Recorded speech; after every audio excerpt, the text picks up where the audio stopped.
20 minutes na tayo naghihintay dito sa basement. Ayan. Wala pa po eh.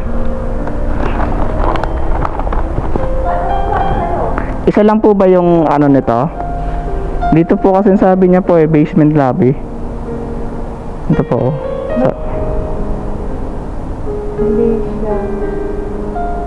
Otherton po.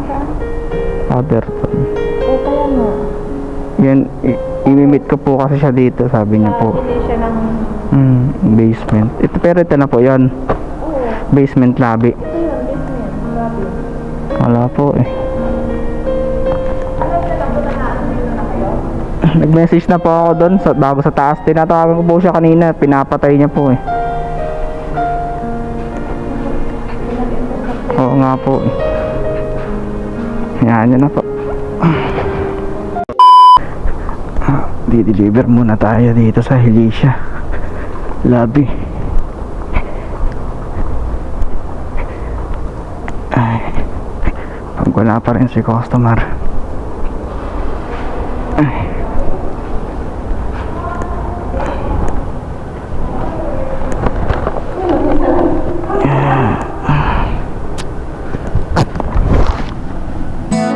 Pagkarating ko nga dito sa location na sinasabi ni customer, ay yun, naghintay ako sa kanya kasi wala pa siya. So umabot na ng 20 minutes pero wala pa rin siya. Kaya ang ginawa ko, malis na lang ako para yun, magpunta dun sa main lobby nila at magtanong. Maghihintay sa customer natin. Sobrang tagal ni customer. Nag-chat tayo sa kanya 1:01 PM.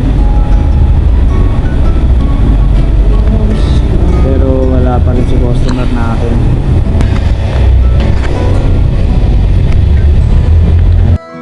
Ito na nga, tumating na nga sa point na inireport ko na yung booking na to dahil sobrang tagal na sir, umabot na ako ng 40 minutes. Ayan, inireport ko na kay Grab. Tapos, pero tinatawagan ko pa rin siya baka sakali kasi bayad na yung booking na to. Kasi ang gagawin na to is Grab Mart is ibabalik sa merchant. So, dadalhin ko na naman siya pabalik papuntang Alabang. Eh, nasa Paranaque tayo. Kaya, ayun. So, inireport ko muna kay Grab. Tapos, nagtanong ako sa main lobby kung kilala ba. Eh, hindi talaga kilala yung customer. Pero, ayun, hindi ko alam bakit ganun. Ito na nga, tagtanong na ako sa receptionist kung may ganito bang pangalan or legit ba. So, ayun. So, hinahanap naman niya pero sinasuggest sa akin na iwan ko na kasi bayad na nga daw. So, hindi ko siya iniwan basta-basta kasi nga bayad na talaga siya. At ayun, gusto ko rin makausap yung customer. At ayun, buti na lang hindi ko talaga agad iniwan yung booking dahil wala pala talaga si customer doon. So, hindi rin makita yung pangalan. Buti na lang hindi agad ako umalis at iniwan. So, ayun, ang ginawa ko, binili ko na lang yung booking ng ating customer doon sa merchant dahil bayad na niya yun. So hey guys, ito na yung ating na fake book. Hindi siya fake book eh, bayad na siya eh. Babalik natin to ngayon dito sa landmark. Dito kasi siya naka pick up.